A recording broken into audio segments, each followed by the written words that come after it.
Sudah terang lagi bersuluh, memang dia bawa laju. Jadi apa motif polis lepaskan apek tu? Apa sebenarnya terjadi? Segalanya bermula dengan rakaman kemalangan ini.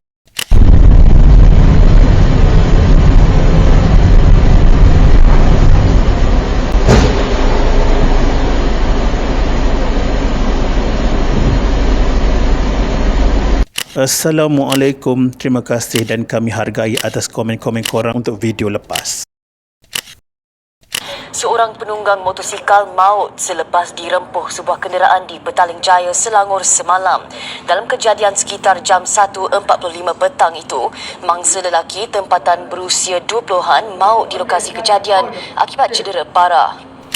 Pada 6 Mei 2026, satu kemalangan maut yang mengejutkan pengguna jalan raya berlaku di Jalan 17 Palang 21 Petaling Jaya apabila sebuah Proton X70 berwarna kelabu VCT 3698 dipercayai hilang kawalan sebelum terbabas ke lalang bertentangan dan merempuh seorang pengguna motosikal yang sedang melalui kawasan tersebut pada waktu tengah hari yang sibuk dengan aliran trafik. Kejadian yang berlaku sekitar 1.45 tengah hari itu bukan sahaja mengorbankan mangsa di lokasi kejadian, malah rakaman dashcam insiden berkenaan pantas tersebar di media sosial sehingga mencetuskan pelbagai reaksi marah dan sedih dalam kalangan masyarakat.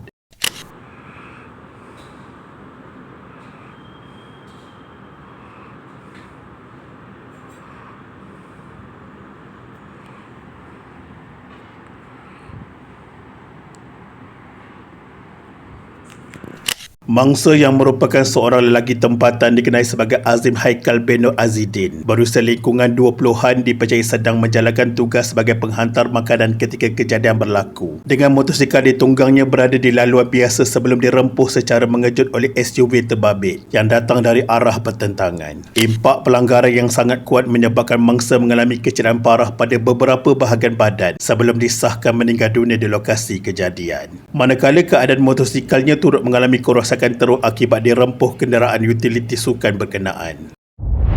Rakaman dashcam yang mula tular beberapa jam selepas kejadian memperlihatkan situasi cemas apabila Proton X70 tersebut dilihat bergerak dalam keadaan tidak stabil sebelum tiba-tiba memasuki laluan bertentangan dan terus merempuh motosikal mangsa tanpa sempat dielakkan oleh penunggang terbabit. Video berdurasi singkat itu turut memperlihatkan suasana jalan raya yang ketika itu dipenuhi beberapa kenderaan lain, namun seluruh kejadian berlaku terlalu pantas. Orang ramai yang menyaksikan rakaman tersebut meluahkan rasa terkejut kerana kemalangan berkenaan berlaku dalam keadaan cuaca baik dan permukaan jalan yang kelihatan normal, sekaligus menimbulkan pelbagai spekulasi mengenai punca sebenar Proton X70 itu boleh hilang kawalan secara tiba-tiba. Susulan kejadian itu, pihak polis dari Ibu Pejabat Polis Daerah Petaling Jaya bergegas ke lokasi selepas menerima laporan rasmi mengenai kemalangan tersebut kira-kira jam 2.08 petang untuk menjalankan siasatan serta mengawal keadaan di kawasan kejadian. Ketua Polis Daerah Petaling Jaya Assistant Commissioner Syamsuddin Mamat memaklumkan kemalangan berkenaan melibatkan sebuah Proton X70 dipandu lelaki berusia lingkungan 70-an dipercayai sedang dalam perjalanan pulang ke rumah ketika kejadian berlaku. Pemandu Proton X70 terbabit dilaporkan tidak mengalami sebarang kecederaan serius selepas kemalangan itu dan dibawa ke Ibu Pejabat Polis Daerah Petaling Jaya bagi membantu siasatan berhubung insiden ini. Polis turut menjalankan ujian saringan awal air kencing dan alkohol terhadap lelaki warga emas itu bagi menentukan sama ada kemalangan tersebut mempunyai kaitan dengan pengambilan bahan terlarang atau alkohol semasa memandu. Bagaimanapun, hasil pemeriksaan mendapati pemandu berusia lingkungan 70-an itu negatif dadah dan alkohol, sekaligus menolak kemungkinan kemalangan berpunca daripada keadaan mabuk atau pengaruh bahan terlarang ketika kejadian berlaku. Keesokan harinya, Assistant Commissioner Syamsuddin Mamat memaklumkan hasil siasatan lanjut mendapati kemalangan maut tersebut berpunca daripada kecuaian pemandu Proton X70 yang gagal mengawal kenderaan ketika dalam perjalanan pulang ke rumahnya. Beliau turut mengesahkan bahawa pemandu warga emas itu memiliki lesen memandu yang sah. Di beberapa platform media sosial, ramai pengguna menyeru supaya tindakan undang-undang lebih tegas dikenakan terhadap pemandu cuai, memandangkan kes kemalangan maut melibatkan motosikal semakin kerap berlaku sejak kebelakangan ini. Ada juga pengguna yang mempersoalkan tahap kemampuan pemanduan warga emas, terutama mereka yang mempunyai masalah kesihatan kronik tetapi masih dibenarkan memandu kenderaan bersaiz besar di jalan raya awam. Tidak lama selepas itu, apa yang lebih mengejutkan adalah pihak polis memaklumkan pemandu Proton X70 terbabit dibebaskan dengan jaminan polis atas faktor kesihatan, memandangkan lelaki tersebut berusia lebih 70 tahun dan mempunyai penyakit tertentu yang memerlukan rawatan berkala.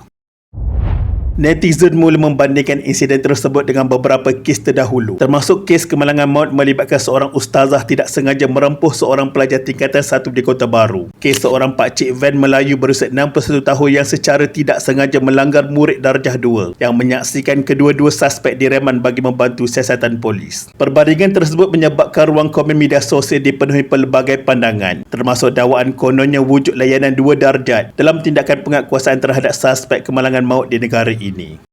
Polis menafikan dakwaan berat sebelah dalam menangani 2 kes kemalangan maut membabitkan pemandu lelaki warga emas baru-baru ini. Sebenarnya menerima. Sebab tu kita kena gunakan pertimbangan. Polis ni dia tak boleh AABB tak, dia tengok orang.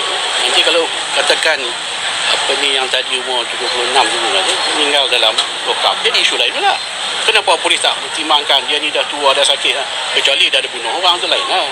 Susulan itu, Timbalan Ketua Polis Negara Tan Sri Ayub Khan Maiden PC kemudiannya menolak dakwaan bahawa Polis Diraja Malaysia mengamalkan layanan berat sebelah dalam pengendalian kedua-dua kes kemalangan maut tersebut. Beliau menegaskan bahawa setiap tindakan polis dibuat berdasarkan bukti, pertimbangan undang-undang serta keadaan kes secara individu termasuk mengambil kira faktor kesihatan dan usia suspek sebelum keputusan reman dibuat. Menurut beliau, pemandu Proton X70 berusia 72 tahun itu mempunyai pelbagai penyakit dan sedang menjalankan rawatan dialisis menyebabkan polis mengambil keputusan memberikan jaminan polis bagi membolehkan rawatan diteruskan. Ayub Khan berkata, sekiranya seseorang suspek mempunyai masalah kesihatan serius sehingga memerlukan rawatan berkala, pihak polis perlu menggunakan pertimbangan profesional dan tidak boleh membuat keputusan semata-mata berdasarkan tekanan masyarakat. Beliau turut menjelaskan bahawa situasi tersebut berbeza dengan kes pemandu van berusia 60 tahun yang direman dalam kes kemalangan lain kerana suspek berkenaan berada dalam keadaan sihat dan tiada masalah kesihatan kritikal. Menurut Ayub Khan, reman bukan hukuman, sebaliknya satu proses siasatan bagi membolehkan polis melengkapkan kertas siasatan serta menjalankan tindakan tertentu terhadap suspek dalam tempoh yang ditetapkan undang-undang. Pihak polis dalam kenyataan susulan memaklumkan bahawa kertas siasatan berkaitan kes kemalangan maut tersebut akan dirujuk kepada Timbalan Pendakwa Raya pada minggu berikutnya bagi mendapatkan keputusan berkaitan pendakwaan. Asisten Komisioner Syamsuddin Mamat berkata, pihaknya sedang melengkapkan keseluruhan siasatan termasuk laporan teknikal dan keterangan saksi sebelum diserahkan kepada pihak pendakwaan untuk tindakan lanjut mengikut Seksyen 41-1 Akta Pengangkutan Jalan 1987. Seksyen ini memperuntukkan penjara minimum 5 tahun dan maksimum 10 tahun atau denda minimum RM20,000 dan maksimum RM50,000. Selain hilang kelayakan memegang atau mendapatkan lesen memandu untuk tempoh minimum 5 tahun dari tarikh sabitan, ataupun mahkamah juga boleh mengarahkan lesen memandu dibatalkan. Yang dilanggar telah pun meninggal dunia. Yang menjadi suspek entah bila akan didakwa. Mana otak fikiran suspek ketika memandu dalam keadaan teramat laju, tiap boleh ciluk-ciluk lagi. Apek, lu ingat tu litas sepang ke nak bawa macam tak ada akal? Heish. Semoga Allah Subhanahu Wa Taala mengampuni segala dosa Allahyarham Azim Haikal bin Nur Azidin dan menempatkan arwah dalam kalangan orang-orang beriman. Al-Fatihah.